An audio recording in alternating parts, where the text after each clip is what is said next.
Ішкі істер министрлігі азаматтарға, соның ішінде ата-аналарға әлеуметтік желілер мен мессенджерлердегі аккаунттарды үшінші тұлғалардың пайдалануы үшін белсендіруге байланысты артып келе жатқан қауіптер туралы хабарлайды.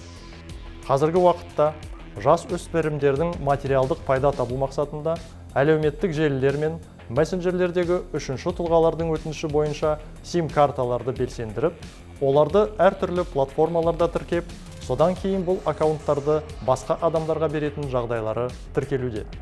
Кейіннен алаяқтар бұл аккаунттарды біздің азаматтарымызға алаяқтық қоңыраулар шалу үшін пайдаланады. Әлеуметтік желілер мен мессенджерлердегі аккаунттарды белсендіру, алаяқтық және басқа да заңсыз әрекеттерді жасаудың құралы болуы мүмкін. Мұндай әрекеттер Қазақстан Республикасының заңнамасына сәйкес қылмыс жасауға көмектесу, яғни сыбайластық болып есептеледі.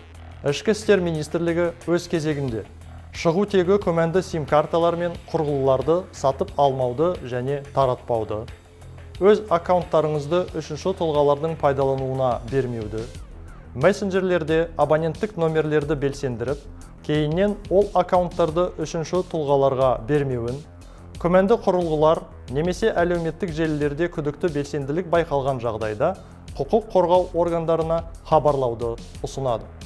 Ата-аналарға, кәмелетке толмаған балаларға мұндай әрекеттердің жауапкершілігі мен салдарларын түсіндіру қажеттігін ескертеді.